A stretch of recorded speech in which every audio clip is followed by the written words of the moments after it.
మంగళాకారం సర్వసంపదాం లోకాభిరామం శ్రీరామం భూయో భూయో నమామ్యహం. హరి ఓం. పరమేశ్వర స్వరూపైన సభకి నమస్కారం. జనులకు ఒడబాటకు విధమున నడచుచు లోక నింద్యముల నుడుగుచు ఒక మనిషి శరీరం వదిలిపెట్టేశాడు అనుకోండి. కనీసం ఒక 100 మంది వచ్చి ఏమి బ్రతికాడండి మహానుభావుడు, ఆయన వల్ల మేము ఇది నేర్చుకున్నామండి అన్నారనుకోండి, అది బ్రతుకు. ఆయన చనిపోయాక మేం పట్టుకుంటాం, అంతకన్నా మేము ఆయనకి చేయగలిగింది ఏమిటి అని ఆయన పట్టుకున్నారనుకోండి, అది ఆయన బ్రతుకు. ఆయన చనిపోయినప్పుడు ఒక్క 3 అన్నం తినడం మానేశారనుకోండి, ఆయన వెళ్ళిపోయారని తెలిసి అన్నం ఎలా వండుకోం అని 3 అన్నం వండుకోలేకపోయారనుకోండి, ఆయన బ్రతికినది బ్రతుకు. అమ్మయ్యా వెళ్ళాడా దుర్మార్గుడు అన్నారనుకోండి, ఏం బ్రతుకు ఆ బ్రతుకు? మనిషి ఎలా బ్రతికాడన్నది మరణమునందు మహాతీర్పు. అందుకు అబ్దుల్ కలాం గారు, అమ్మా I will come and salute to your lotus feet at the day of the last final judgement అని రాసుకున్నారు వింగ్స్ ఆఫ్ ఫైర్లో. అంతిమ తీర్పుని భగవంతుడు ఇచ్చేటటువంటి ఆఖరి శ్వాస నువ్వు సాధించిన దానికి ప్రమాణంగా నిలబడాలి. కామకోటి పీఠాధిపత్యం వహించిన చంద్రశేఖరేంద్ర సరస్వతి మహాస్వామి వారు బ్రహ్మీభూతులయ్యారు అన్న వార్త తెలియగానే దేశం నలుమూలల నుంచి, కులమతాలతో సంబంధం లేదు, ఎక్కడెక్కడి వాళ్ళు వచ్చి బారులు తీరారు. కాంచీపురంలో కన్నుల నీరు పెట్టుకున్నారు, 1000 మంది అన్నం మానేశారు. అది జీవితం. అలా బ్రతకగలగాలి. అలా బ్రతకగలగడానికి 2 మార్గములను విదురుడు ఉపదేశిస్తున్నాడు. సమాజమును దేవాలయం చేసి నువ్వు చేస్తున్న పని సమాజ హితమునకు పనికొచ్చేదేనా కాదు, చెయ్యవద్దు. ఇప్పుడు నాకు చెప్పండి, విదుర నీతి ఎవరికి పనికొస్తుంది? కళాశాలలో చదువుకునే పిల్లల దగ్గర నుంచి అందరూ విదుర నీతి వినవలసిందే. సమాజ హితమునకు మీరు ఎన్ని పోలీస్ స్టేషన్లు పెట్టినా, ఎన్ని కోర్టులు పెట్టినా చెయ్యలేనిది విదుర నీతిని ప్రచారము చేయడము ద్వారా సాధించవచ్చు.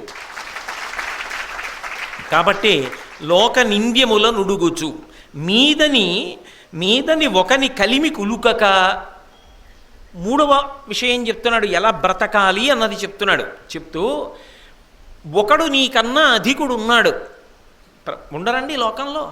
ఇప్పుడు నేను ఇవాళ భారతం చెప్తున్నానండి, భారతం చెప్పినటువంటి వాళ్ళు ఇతపూర్వం లేరా?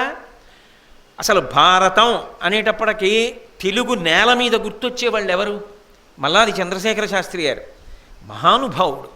ఇప్పటికీ వృద్ధాప్యంలో కూడా కంగున కంఠం మోగుతూ చాలా సందర్భాల్లో పుస్తకం పట్టుకోకుండా సంస్కృతాంధ్ర భారతములను అన్వయం చేస్తూ పద్యాలు చెప్తూ ఆయన మాట్లాడుతుంటే మళ్ళీ వచ్చి కూర్చుని భారతాన్ని సాక్షాత్తుగా ఏ వ్యాసుడో వైశంపాయనుడో చెప్తున్నాడా అనిపిస్తుంది. అలా చెప్పిన మహాపురుషులు ఉన్నారు. అటువంటి మహాపురుషులు జ్ఞాపకానికి వచ్చినప్పుడు, అయ్యా చంద్రశేఖర శాస్త్రి గారు, మీలా కాకపోయినా మీలో 1000వ వంతు చెప్పగలిగిన ప్రజ్ఞ నాకు కటాక్షించండి అని నమస్కారం చేశాను అనుకోండి, నా బ్రతుక్కు అర్థం. మల్లాది చంద్రశేఖర శాస్త్రి గారు నాకన్నా ఏం చెప్పారండి అన్నాను అనుకోండి, నాకు బాగుంటుందేమో, అందరూ ఛీ అనడానికి పనికొస్తుంది. అసూయ వల్ల ఏం సాధిస్తావు? ఆయన ప్రజ్ఞాపాఠములు ఏమిటో తెలుసుకుని సాష్టాంగ నమస్కారం చెయ్యి, ఆయన కూడా ఆశీర్వదిస్తారు. ఇంకా వృద్ధిలోకి వచ్చినా ఒకనాడు నాలా చెప్తావురా, బెంగబెట్టుకోకు అంటారు. అంతేకాని అసూయ పెంపొందించుకుని ఏం చేస్తావు? భారతం గరికపాటి నరసింహారావు గారు చెప్తున్నారు, ఇప్పుడు ప్రతిరోజు భక్తి టీవీలో వస్తోంది. అనేక సందర్భాలలో పద్యం వ్యాకరణం ఎన్నో చెప్తూ ఉంటారు మహానుభావుడు. భాష మీద అధికారం ఉన్నవారు మహాసహస్రావధాని. ఆయన చెప్పినట్టు పద్యం గురించి చెప్పమంటే నేను చెప్పగలనా? అది ఆయనకి సరస్వతీ విభూతి, ఆయనకి సరస్వతీదేవి కటాక్షం, ఆయన పొందినటువంటి అదృష్టం. గరికపాటి నరసింహారావు గారికి భాష మీద, పద్యం మీద, వ్యాకరణం మీద ఎంత పట్టుందో అంత పట్టు ఎప్పటికైనా నాకు కూడా లభించుగాక అని నేను ఆయన పాదములకు నమస్కారం చేసి భారతం చెప్పాను అనుకోండి, ఆ బ్రతుకుకొక అర్థం. అంతేగాని గరికపాటి నరసింహారావు మీద నేను ఏడిచి మల్లాది చంద్రశేఖర శాస్త్రి గారి మీద నేను ఏడిస్తే అదేం బ్రతుకు? ఆ బ్రతుకు అది కాదు. అసూయ వలన నువ్వు పొందగలిగినది లేదు. ఏ రంగంలోనైనా సరే నీకన్నా ధనికుడు కనబడ్డాడు, మహానుభావుడు ఎంత కష్టపడి సంపాదించాడో, ఆ పూర్వీకులు ఎంత శ్రమ చేసి సంపాదించారో, ఔదార్యముతో ప్రవర్తించు. ఒక అధికారి కనపడ్డాడు. మహానుభావుడు ఎంత చదువుకున్నాడు, ఎంత కష్టపడుతున్నారో, నాదేముంది, ఓ గుమాస్తా ఉద్యోగంలోనో ఓ చిన్న అధికార పదవిలోనో ఉన్నాను కాబట్టి సాయంకాలం అయ్యేటప్పటికి దులుపుకు పోతాను. కానీ ఆయన రాత్రింబవళ్ళు నిద్రపోతూ కూడా ఎంత కష్టపడుతున్నారో, ఎంత శ్రమ పడితే ఆ స్థానంలో కూర్చుని తట్టుకోగలుగుతున్నారో. ఒక జిల్లా కలెక్టర్ గారు పేరు వినడానికి బాగుంటుంది, కానీ కలెక్టర్ గారు నేను నిద్రపోయినట్లు నిద్రపోతారా? నేను హాయిగా కాకినాడలో కూర్చుంటున్నాను, ఆయన రోజుకి ఎన్ని వందల కిలోమీటర్లు ప్రయాణం చేస్తున్నారో. కలెక్టర్ అన్న పదవి పేరు బాగుందేమో, కానీ ఆయన పడుతున్న శ్రమ, ఆయన్ని చూడగానే ఇంత శ్రమపడి ఇంత కష్టపడుతున్నందుకు నిజంగా మీకు ఇస్తున్న జీతం ఎంత జీతం ఇవ్వాలి, కానీ మీరు జీతంతో సంబంధం లేకుండా అంత కష్టపడి చేస్తున్నారే ఐఏఎస్ చదువుకున్నందుకు అని నేను అనుకున్నాను అనుకోండి, దానికి అర్థం ఉంది. అవతల వారి మాట దేవుడెరుగు. ముందు నేను ఒక వ్యక్తిత్వాన్ని సముపార్జించుకుంటున్నాను. అసూయతో ఎన్నాళ్ళు బ్రతుకుతావు? నీకన్నా అధికులు కనపడకుండా సమాజం అన్న దాంట్లో ఎలా ఉంటుంది? ఉంటారు అధికులు. ఆ అధికుల యొక్క ప్రజ్ఞాపాఠవాలకి 2 చేతులు ఎత్తి నమస్కారం చేసి బ్రతకడం నేర్చుకో.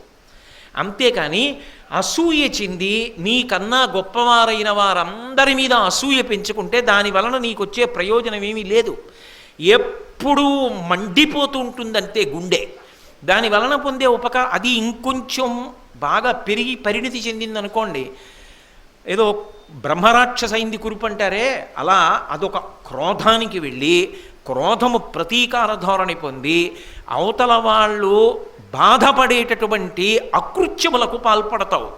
నిన్ను నువ్వు నిభాయించుకోలేకపోతే పరమ ప్రమాదకరమైన ధోరణికి వెళ్ళిపోయి నేను బాగున్నానని నువ్వు అనుకుంటే దాని వలన వచ్చే ప్రయోజనం ఏముంది?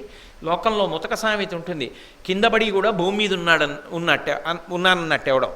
పడిపోవడం నేల మీద పడిపోయాడు, అయ్యయ్యో పడిపోయారంటే నేను ఎక్కడ పడిపోయాను, భూమి మీద ఉన్నానన్నాడు.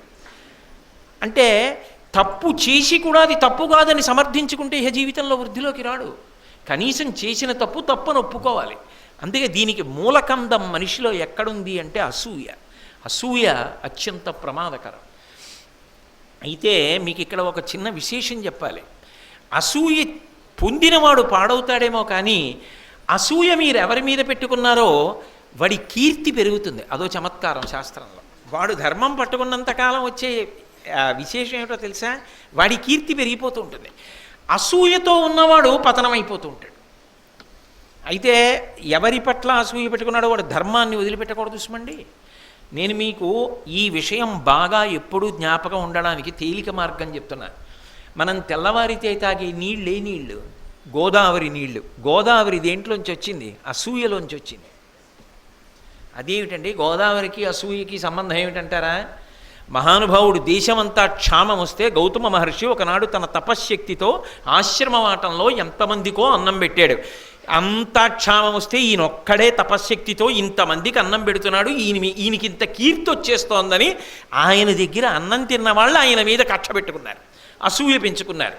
పెంచుకుని చచ్చిపోయే ఆవును తీసుకొచ్చి అక్కడ పెట్టి ఆయన గడ్డి పరకతో ఇలా అంటే నువ్వు ఆవును చంపేశావని ప్రచారం చేసి నీ దగ్గర మేమేం తినమని బయటికి పోయారు. పెద్ద అల్లరి చేశారు, రగడ చేశారు, అపకీర్తి తెచ్చామనుకున్నారు. ఆయన ఏం చేశాడు? ఓహో నిజంగా నేను కానీ గోవుని చంపానా ఏమీ అనుకుని పరమశివుడి గురించి తపస్సు చేసి గోదావరి, ఆ గోవుని బ్రతికించడానికి నదిని తీసుకొచ్చాడు. గోదావరి నీళ్లు తాగిన మనం అసూయాగ్రస్తులైనటువంటి మునుల కథ ఇప్పటికీ అలాగే చెప్పుకుంటున్నాం.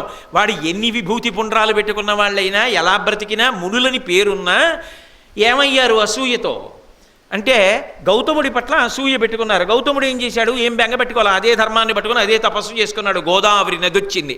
వాళ్ళు అప్పుడు అసూయ చెందితే ఇప్పుడు మనం తాగడానికి పంటలు పండించుకోవడానికి గోదావరి గౌతముడి చేత తేబడింది. ధర్మం పట్టుకున్న గౌతముడు ఏమయ్యాడు? గోదావరి నది ఉన్నంత కాలము, దేశం ఉన్నంత కాలము, ఈ భూమి ఉన్నంత కాలము గోదావరి ఉంటుంది. గోదావరి ఉన్నంత కాలము గౌతముడు ఉంటాడు. గౌతముడి పేరు ఉన్నంత కాలము ఆయన ధర్మము, ఆయన కీర్తి ప్రకాశిస్తాయి. ఆయన పట్ల అసూయతో ఉన్న వాళ్ళ పేరు కూడా చెప్పి ఛీ అంటారు. గోదావరి నది నీళ్లు తెల్లవారితే తాగుతున్న మనం ఈ గోదావరి ఒకడు అసూయ పొందితే వచ్చిన నది, మనకు అసూయొద్దు అని అర్థం చేసుకోకుండా నీళ్లు తాగి బతికేస్తే ఇంకంతకన్నా అర్థం ఉందండి? ఏ నీళ్లు తాగి బతుకుతున్నామో ఆ నీళ్లు తాగుతున్నప్పుడైనా అసూయ ఉండకూడదన్నమాట జ్ఞాపకానికి రావద్దు. కాబట్టి ఈ 3 బాగా జ్ఞాపకం పెట్టుకొని సమాజమునందు కలిసి బ్రతుకు. కలిసి బ్రతకండి, కలిసి బ్రతకండి, కలిసి బ్రతకండి. ఏమిటి కలిసి బ్రతకండి? కలిసి బ్రతకండి అంటే కలిసి బ్రతుకుతారా? ఎలా కలిసి బ్రతకాలో నేర్పాడు విదురుడు. అది బోధ అంటే. కలిసి బ్రతకండి అని నోటితో మాట చెప్పడం కాదు. ఈ 3 అలవాటైతే కలిసి బ్రతుకుతావు. అందరితో నువ్వు కలవగలవు. అధికుడని అసూయ, తక్కువ వాడని వాడిని చిన్న చేయడం, ఏదో నాతో సమానుడని ఉదాసీన భావన, ఇవేం ఉండవు. ఈ 3 ఉన్ననాడు నువ్వు సమాజమునందు అంతర్భాగం అవ్వడం కాదు, ఆస్తి అవుతావు. పాండవులకి గుణాలు లేవు, విదురుడికి గుణాలు లేవు. అందుకు కదా ఇప్పటికీ శాశ్వతమైనటువంటి కీర్తిని సముపార్జించారు. కాబట్టి జనులకు ఒడబాటకు విధమున నడచుచు, బాగా జ్ఞాపకం పెట్టుకుని, విదురనీతి వరకు మాత్రం తప్పకుండా నేను మళ్ళీ మళ్ళీ చెప్తున్నా, భారతంలో విని తీరవలసిన అత్యద్భుతమైన విషయములలో ఒక మనిషి జీవితం మొత్తం మీద విదురనీతి వినకపోతే ఏదో లోటే. అంత గొప్ప విదురనీతి వింటున్నప్పుడు తప్పకుండా ఇంటికెళ్ళి ఒక్క పద్యమైనా మీ పిల్లలకి చెప్పే ప్రయత్నం చెయ్యండి. కాబట్టి ఈ 3 జ్ఞాపకం పెట్టుకోమని చెప్తున్నాడు విదురుడు ధృతరాష్ట్రుడికి. ఈ 3 ఉన్ననాడు, నువ్వు అలా బ్రతుకుతున్ననాడు, నువ్వు రాత్రి ఇంటికి వెళ్ళి తలగడా అక్కర్లేదు, చెయ్యి తల కింద పెట్టుకు పడుకుంటే నీకు నిద్ర పట్టేస్తుంది. ఇలా రాకపోతే నిద్ర పట్టట్లేదు ధృతరాష్ట్ర మహారాజా నీకు. కాబట్టి జనులకు ఒడబాటకు విధమున నడచచ్చు, మళ్ళీ చెప్తున్నా, జనులందరూ సంతోషించేలా బ్రతుకుతూ, లోకనింద్యముల నుడుగుచూ, లోకమంతా ఏ పనులు చేస్తే మనని నింద చేస్తుందో అటువంటి పనులు చేయడం మానుకుని, మీదని ఒకని కలిమి కులుకక, మనకన్నా ఒకడు ఒక విషయంలో గొప్పవాడు అన్న విషయంలో అసూయ పొందకుండా గౌరవభావాన్ని పెంచుకుని బ్రతికితే, మనుజులతో పొంది పసగి మనుటొప్పు నృపా. అలా మనుష్యులతో కలిసి బ్రతకడం అనేటటువంటిది చాలా చాలా ఆవశ్యకమైన విషయము. మనిషిగా పుట్టినవాడు ఈ 3టిని సాధన చేయకపోతే ఆ జన్మకు, ఆ జీవితానికి అర్థము లేదు అని విదురుడు అనడు. కానీ ఆయన పట్ల గౌరవంతో, ఆయన చెప్పిన ఉపదేశవాక్యమునందున్నటువంటి భక్తితో నేనన్నమాట. కాబట్టి అలా సాధన చెయ్యాలి సుమా అంటూ ఆయన వేరొక హితవాక్కు పలుకుతున్నాడు. కోపము నుబ్బును గర్వము నాపోవక యునికియును, దురభిమానము నిర్వ్యాపారత్వము ననునవి కాపురుష గుణంబులండ్రు కౌరవనాథ. కాపురుష గుణములు చెప్తున్నాడు. కాపురుష గుణములు అంటే దుర్మార్గులైనటువంటి వాళ్ళకి ఇవి లక్షణములుగా ఉంటాయి సుమా. నీవు దుర్మార్గుడవు కావు అని అనిపించుకోవాలంటే ఒకడి దగ్గర నువ్వు తీర్పు పొందడం కాదు, అంతరాత్మ సాక్షి. ఇవి లేవు అన్న స్థితికి ఎదిగావా లేదా పక్కన పెట్టు. కనీసం ఇవి నీ యందు ఉన్నాయి అని నువ్వు అనుకుంటే వాటి నుంచి బయటపడడానికి ఏమైనా ప్రయత్నం చేస్తున్నావా? ఇప్పుడు నేను పైకి చూడ్డానికి బాగున్నానండి, ఆకలి వేస్తోందా? వేస్తోంది. అన్నం తింటున్నారా? తింటున్నాను. జీర్ణం అవుతోందా? అవుతోంది. రాత్రి నిద్ర పడుతుందా? పడుతుంది. ప్రశాంతంగానే ఉంటున్నారా? ఉంటున్నాను. బరువు అకస్మాత్తుగా ఏం తగ్గిపోలేదా? గత 3 నెలల్లో ఏం తగ్గిపోలేదు, అలాగే ఉన్నాను. ఎందుకైనా మంచిది ఒకసారి ఈ పరీక్షలు చేయించుకోండి అన్నాడు వైద్యుడు. పరీక్షలు చేయించుకున్నాను. అకస్మాత్తుగా నాకు ఏదో ఒక రుగ్మత ఉన్నది శరీరంలో అని బయటపడింది. వెంటనే వైద్యుడు జాగ్రత్త పడి, చూశారా చేయించుకోవడం ఎంత మంచిదైందో, దీన్ని మీరు ఉపేక్షించి ఉంటే ఇంకొక 2 నెలల తర్వాత చాలా ప్రమాదానికి వెళ్ళిపోయి ఉండేది. ఇక మిమ్మల్ని రక్షించడం నా చేత కూడా అయ్యే పని కాదు. అది 4వ స్థాయికి వెళ్ళిపోయేది. 3వ స్థాయిలో ఉంది కాబట్టి 3 నెలలు చాలా జాగ్రత్తగా ఔషధం సేవించండి, తగ్గుతుంది రండి అని, చాలా అదృష్టమైంది పరీక్ష చేయించుకోవడం అని వైద్యం చేశాడు. పర్వాలేదు తగ్గుతోంది, కానీ జాగ్రత్త ఉస్మండి. ఇక పైన ఈ విషయాల్లో మీరు కొంచెం జాగ్రత్త పాటించాలి. ఎక్కడ పడితే అక్కడ తినడం, ఎక్కడ పడితే అక్కడ తిరుగుతూ ఉండడం, ప్రయాణాలు తగ్గించుకోండి అన్నాడు. ఉదాహరణకి చెప్తున్నాను, ఇవన్నీ నిజంగా అయిపోయాయా? కోటేశ్వరరావుకి ఏమైనా అయిపోయిందా? వైద్యులు అలా చెప్పారా? అక్కర్లేని విషయాలకి తలబాదుకోకండి. ఇటువంటివి నేను మీ మీద పెట్టి చెప్పకూడదు, అందుకని నా మీద పెట్టి చెప్పుకోవడం అంతే. కాబట్టి నేను నా అనారోగ్యం నాకు తెలియకుండా ఏదైనా ఉందా? పరీక్ష చేయించుకుంటున్నానా? ఇది ఈ పద్యం అటువంటిది. నువ్వు నీ భార్యను అడగక్కర్లేదు, తల్లిదండ్రులను అడగక్కర్లేదు, పిల్లలను అడగక్కర్లేదు. నీకు నువ్వు పరిశీలించుకో. ఇందులో ఎక్కువ ఉండిపోతే 10 మందికి నువ్వు మంచివాళ్ళ కనపడుతున్నా నువ్వు దుర్మార్గుడివి సుమా ఈశ్వరుడి దృష్టిలో. నీకు భగవంతుడిచ్చిన శరీరం సక్రమంగా ఉపయోగించట్లేదు సుమా. ఇంత గొప్ప శరీరాన్ని ఆయన ఇచ్చాడు, దేనికి ఉందండి చెయ్యిలా పట్టుకోవడానికి? ద్వైపం అంటుంది వేదం. లోకంలో కేవలం 3 ప్రాణులే చేత్తో పట్టుకుని నోట్లో పెట్టుకుంటాయి. మిగిలింది ఏదైనా తినాలంటే పరిగెత్తుకొచ్చి నోటితో కొట్టి తినాలి. నేను తినాలంటే చేత్తో పట్టుకుని నోట్లో పెట్టుకుంటా. 3 ప్రాణులు తింటాయి అలా. 1 కోతి, 2 ఏనుగు తొండంతో పట్టుకుని నోట్లో పెట్టుకుంటుంది, 3 మనుష్యుడు. అంటే ఉత్కృష్ట ప్రాణులని గుర్తు. మరి భగవంతుడు ఇంత గొప్ప శరీరాన్ని ఇచ్చాడే, వాక్కునిచ్చాడే, చేతినిచ్చాడే, కాళ్ళు ఇచ్చాడే, ప్రదక్షిణం చేయగలనే, ఈ చేతులతో బెంగ పెట్టుకోకుండా ఇలా అనగలనే. మరి ఇన్ని ఆయన ఇచ్చినప్పుడు ఈ గుణములు కానీ ఉన్నాయనుకోండి, నీకు మళ్ళీ ఇది ఇవ్వడం అనవసరమని ఈశ్వరుడు తీర్పు చెప్తాడు. నీకు ఎందుకురా మళ్ళీ ఇది, నువ్వేం చేసావు దాంతో అంటాడు కదా. అందుకని ఇవి లేకుండా ఉన్నాయా నీకు నువ్వు పరిశీలనం చేసుకో. ఇవి కాపురుష గుణంబులండ్రు కౌరవనాథ. ఇవి ఉంటే నిద్ర పట్టదు, ఇవి ఉంటే నువ్వు సమాజం మనకు ఉపయోగపడవు, సరికదా. ఇవి ఉన్నవాడు తనని తాను ద్రోహం చేసుకుంటాడు, 10 మందికి మోసం చేస్తూ జీవితాన్ని గడిపేస్తాడు. దానివల్ల ఏదో బాగున్నాను అనుకుంటూ ఉంటాడు అంతే. కానీ బాగున్నాను అనుకుని బ్రతికేసినంత మాత్రాన ఏమిటండి ఉపయోగం? రామకృష్ణ పరమహంస చెప్తారు, ఓ పాము కప్పని పట్టుకుంది, అది ఇలా ఎత్తి నోరు చటుక్కుని లోపలికి తీసుకుంటూ ఉంటుంది. ఆ కప్పని పట్టుకుంది, విషం ఎక్కుతోంది కప్పలోకి, మెల్లిగా కొద్దిగా మగత వస్తోంది, ఇక ప్రాణం వదిలేయాలి. దాని ఎదురుగుండా ఎగురుతోంది, నాలికి సాగి టప్పను పట్టుకుంది ఇంకా ఏదో తిందామని. అలా ఒక పక్క కాలం అయిపోతోంది. ప్రత్యాయాంతి గతా పునర్న దివసాహ కాలో జగద్భక్షక లక్ష్మీస్తో యతరంగ భంగచపలా విద్యుచ్చలం జీవితం తస్మాన్ మాం చరణాగతిం కరుణయా త్వం రక్ష రక్షాధున. కనీసం మనుష్యుడు అని అందరు అన్నారు కదా, నేను మనుష్యుడిలాగే ఉన్నానా అన్నది పరిశీలించుకోవడానికి ఈ 6 గుణముల గురించి ఓసారి ఎప్పుడైనా ఆలోచన చేసినది ఉన్నదా చూడవయా. లేకపోతే కాపురుష గుణంబులండ్రు కౌరవనాథ. ఇవి కాపురుష గుణములు, దుర్మార్గుల యొక్క గుణములు సుమా. పరిశీలించుకో ఒకసారి. ఎంత ప్రేమగా మాట్లాడాడు. ఎవ్వరికీ చెప్పద్దు, ఇంకొకళ్ళ కితాబులు నీకొద్దు, నీకు నువ్వు సాధన చేసి పరిశీలించుకో. ఇవి ఉన్నాయేమో. ఏవి? కోపము. కోపం తెచ్చుకుంటూ అస్తమానం కోపం రావడం, తెచ్చుకోవడం ఇది తెచ్చుకోక్కర్లేదు, అదే వస్తుంది. కోపము, ఉబ్బును, ప్రతిదానికి పొంగిపోతూ ఉండడం, నేనే చేశాను అని పొంగిపోవడం. గర్వము, కోపము, ఉబ్బును, గర్వము. గర్వము అన్న మాట కారణం ఏమిటో తెలుసా? అసలు తాను ఎవరినీ లెక్క పెట్టకుండా ఉండడానికి ఒక కారణం లేకుండానే లెక్క పెట్టకుండా బతికేయడం. అలా ఎందుకుంటాడంటే దానికి ఏం కారణం ఉండదు, కానీ అలా బతికేస్తుంటాడు. ఆయనండి వాడా అసలు ఎవరిని ఆయన అనడు. ఆయన ఎవరైనా ఒక మహాత్ముడి పేరు వాడా మనకి తెలుసండి అంటే, ఇంకొకరి పేరు చెప్పి వాడా మీకు తెలుసా, ఏదో చీకటి చెప్తాడు. అసలు ఆయనకి వెలుతురు కనపడదు. ఎవ్వడిలోనూ చెడ్డ గుణాన్ని తప్ప అసలు మంచి గుణాన్ని ఆయన మాట్లాడు. మా రామకృష్ణారావుకి ఎవరిలోనూ చెడ్డ గుణం కనపడదు, అది అదృష్టం.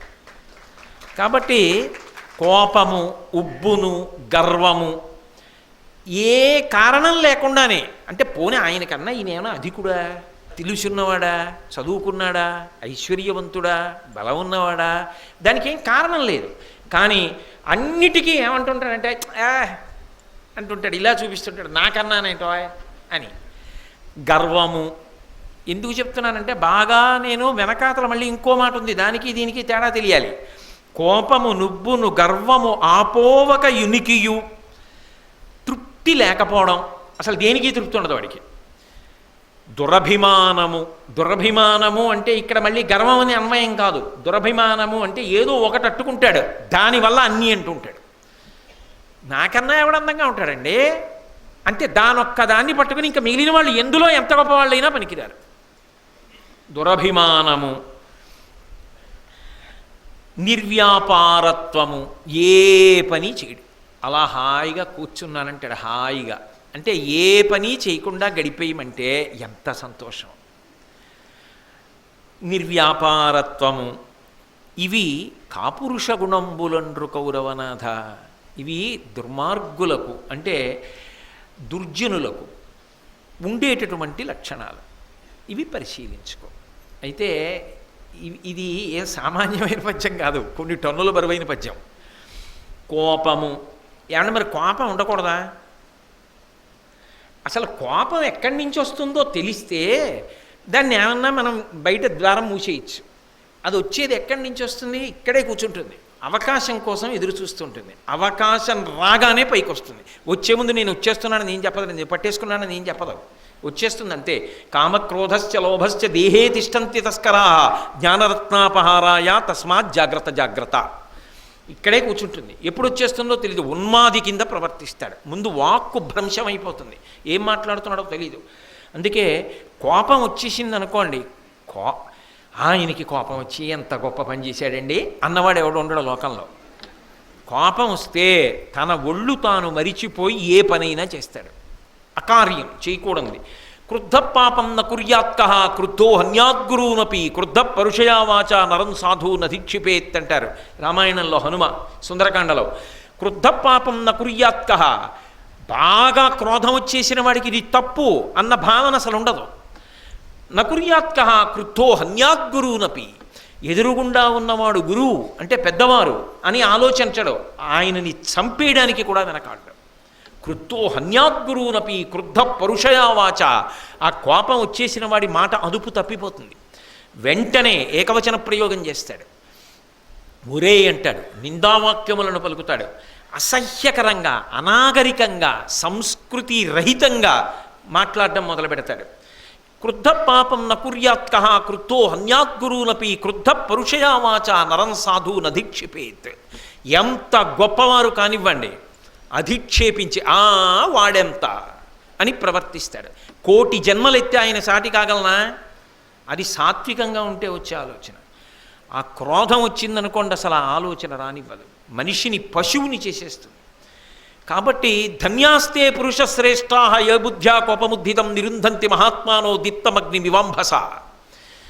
అగ్ని రగులుతోందనుకోండి, దాని మీద నీళ్లు పోసినవాడు ప్రాజ్ఞుడు, దాన్ని ఆర్పుతాడు.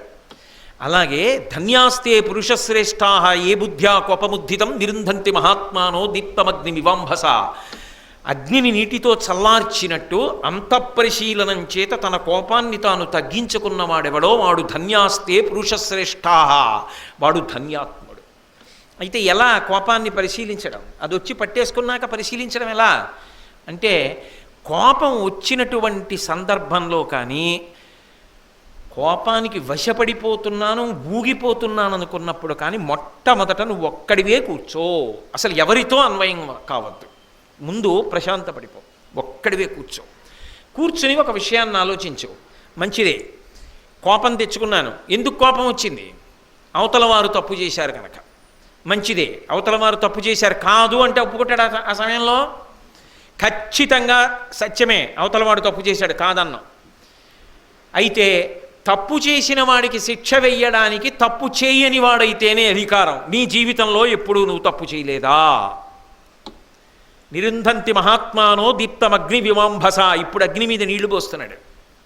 నువ్వెప్పుడూ తప్పు చేయకపోతే అవతల వారికి శిక్ష వెయ్యి. ఇంగ్లీష్లో ఒక ప్రొవెర్బ్ ఉంది, polluted hands cannot touch the pure fountain of justice అని. నా చేతులే మలినంగా ఉంటే నేను పరిశుద్ధమైన న్యాయపాత్రను ఎలా ముట్టుకుంటాను? ముట్టుకోలేను, మలినమవుతుంది ఆ నీరు కూడా. అలాగే నేను ఏ తప్పు చేయని వాడనైతే వాడు తప్పు చేశాడని చెప్పాలి. నేను చేయలేదా? ఇవ్వాలంటే విదురునీతి చెప్తున్నా, ఏ తప్పు జీవితంలో చేయలేదా? పరమేశ్వరుడు యొక్క అనుగ్రహం చేత భయంకరమైన దోషాలు ఎప్పుడూ చెయ్యలేదు. కానీ సూర్యోదయం అయిపోయినా కూడా లేవకుండా నిద్రపోయిన రోజు లేదా? సూర్యాస్తమయం అవుతున్నా కూడా నిద్రపోకూడదని తెలిసి నిద్రపోయిన రోజులు లేవా? ఉన్నాయి. కొన్ని తప్పులు చేసిన ఉన్నాయి. కానీ భయంకరమైన దోషాలు మాత్రం పరమేశ్వరుడు అనుగ్రహం వల్ల నేను ఎన్నడూ చెయ్యకుండా నన్ను గట్టెక్కించాడు. ఇంతకాలం నా జీవితాన్ని గట్టెక్కించిన వాడు శేష జీవితాన్ని గట్టెక్కించడా? కాబట్టి నిరుంధంతి మహాత్మానో దీప్తమగ్ని వివాంభస. నువ్వు పరిశీలనం చేసుకో. కోపము వచ్చినప్పుడు అవతలవాడు తప్పు అంటున్నావు కదా, నువ్వు ఏ తప్పు చేయలేదా? మొదటి ప్రతిపాదన. అగ్ని కొంచెం తగ్గింది, చెంబుడు నీళ్లు పోసావు. ఇప్పుడు తగ్గింది కదా, కాస్త దగ్గరికి వెళ్ళచ్చు, భయం లేదు. ఇప్పుడు ఇంకో చెంబుతో నీళ్లు తీ. ఏమిటా రెండో చెంబుతో నీళ్లు? ఒకడు తప్పు చేశాడు, శిక్ష వేసి మార్చగలవా? 4 ఈడ్చి చెంప మీద కొట్టావు, మారతాడని నమ్మకం ఉందా? నన్ను కొడతాడా అని వాడి మరింత క్రౌర్యాన్ని పొందొచ్చు, చెప్పలేవు. కానీ ప్రేమ మాత్రం శాశ్వతమైనటువంటి పరిష్కారాన్ని తీసుకొచ్చి తీరుతుంది. ప్రేమ అంటే నేను సినిమాల ప్రేమ చెప్పట్లేదు, శాంతియుతమైన వాక్కు. నిజంగా అవతల వాళ్ళ అభ్యున్నతి గురించి, అయ్యో తప్పు చేశాడా, ఈయన ఈ తప్పు ఇక మళ్ళీ మళ్ళీ చెయ్యకుండా ఈయనని భగవంతుడు అనుగ్రహించుగాక, ఈయనకి సంస్కార బలమును పరదేవత ఇచ్చుగాక అని నేను త్రికరణ శుద్ధిగా భగవంతుణ్ణి ప్రార్థన చేశాననుకోండి, అది ప్రేమ. తప్పు చేసిన వాడి పట్ల కూడా ప్రేమతో ఉండి, నిజంగా అంత తప్పు చేసిన వాడు నీ దగ్గరికి వచ్చి నిలబడ్డాడు అనుకో, ఏ కారణానికైనా, నువ్వు అంత ప్రేమగా దేనికండి ఇలాంటి పనులు అని ప్రేమగా మాట్లాడితే వచ్చేటటువంటి పరిష్కారం ఏదున్నదో అది జీవితాల్ని ఒబ్బిడి చేస్తుందేమో కానీ కోపమునకు కోపము చేత చేసినటువంటి ప్రతీకారము శాశ్వత పరిష్కారము కాదు.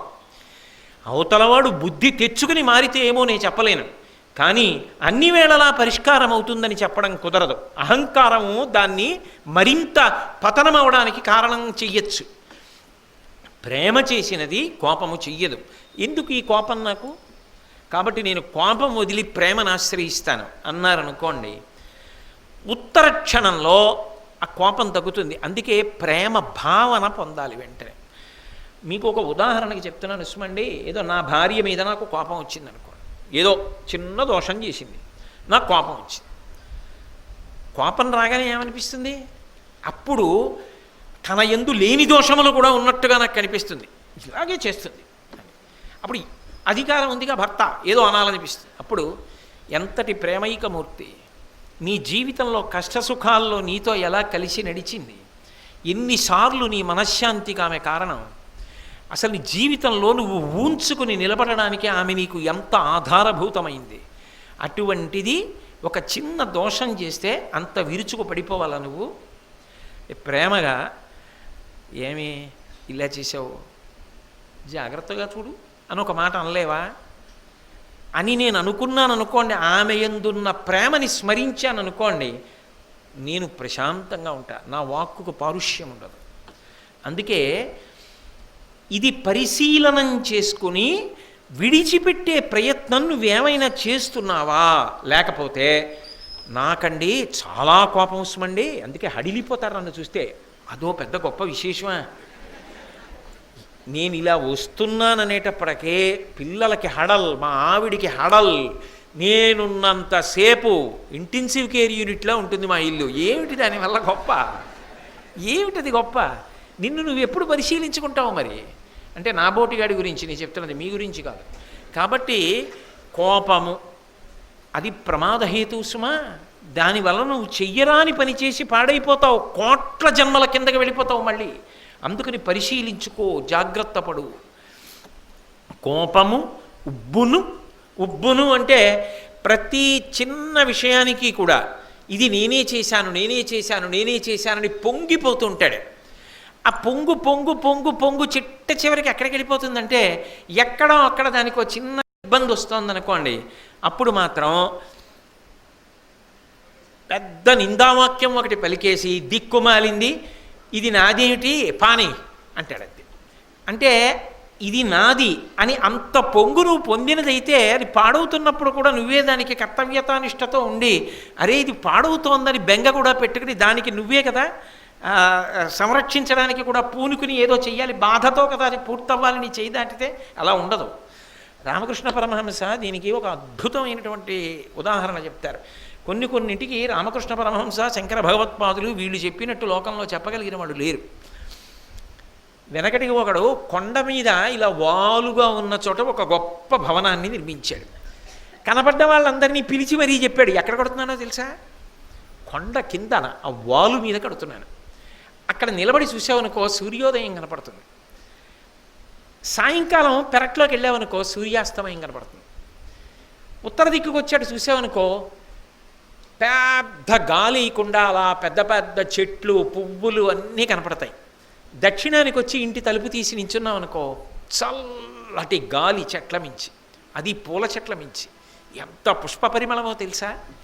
అసలు ఆ ఇంట్లో ఉన్నవాడికి అనారోగ్యం ఏమిటయా, ఓషధీ వృక్షాల మించి వస్తూ ఉంటుంది గాలి. అటువంటి ఇల్లు కట్టాను అన్నాడు. ఇప్పుడు ఉబ్బు, ఇదంతా నేనే కట్టాడు. కొన్నాళ్ళైంది, అందరినీ తీసుకొచ్చాడు, చూపించాడు, పంపించాడు, ఫోటోలు తీసుకున్నాడు, సెల్ నిండా పెట్టుకున్నాడు, వాట్సాప్లో పెట్టాడు, అన్నీ అయిపోయాయి. ఓ రోజు పెద్ద గాలి బయలుదేరింది. మరి కొండ మీద గాలి అంటే ఊళ్ళో గాలి కన్నా ఎక్కువ ఉండదు కాబట్టి మెల్లిగా గాలికి ఒక్కొక్కటి పడిపోవడం మొదలెట్టింది. ఇప్పుడు ఈ ఉబ్బెంత ఉంటుందో ఆ ఉబ్బంత ఉన్న చోట ఏమవుతుందంటే పడిపోవడం కూడా అంత తీవ్రంగానే ఉంటుంది. మీరు ఒకటి ఆలోచించండి, ఒక బుడగ ఉందనుకోండి, మీరు గాలి ఊతున్నారు కూడా ఉబ్బుతూ ఉంటుంది, ఆ ఉబ్బడంలోనే పేలిపోయే ప్రమాదం కూడా ఉంటుంది. అది పేలిందనుకోండి ఇంకా మళ్ళీ బుడగగా కూడా ఉండదు, ముక్కలుగానే ఉంటుంది అంతే. అందుకే ఉబ్బుకి చిట్ట చివరి స్థితి ఏమిటంటే పేలిపోవడం. అందుకు మంచిది కాదు సుమ. ఉబ్బి అలాగే ఉంటే వచ్చిన నష్టం లేదు, పోనీ మెల్లిగా ఏదో తగ్గించవచ్చు. ఉబ్బింది పేలుతుంది, అది ప్రమాదం.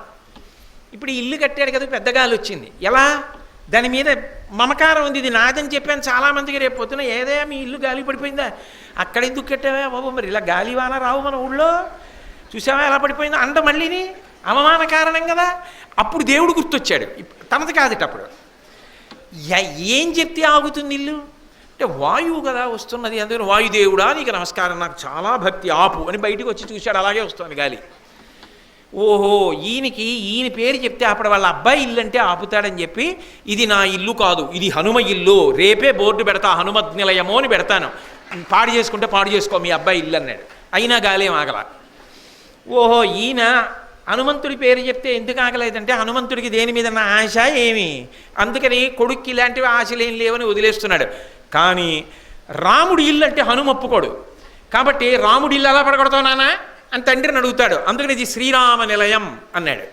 ఏం ఊరుకోలేదు గాలి, బ్రహ్మాండమైన గాలి వచ్చి పెళ్ళమని అన్నీ పడిపోతున్నాయి, బయటికి పోయి నిచ్చిని, ఇది రాముడిది కాదు హనుమంతుడిది కాదు దయ్యం గొప్ప అని వెళ్ళిపోయాడు.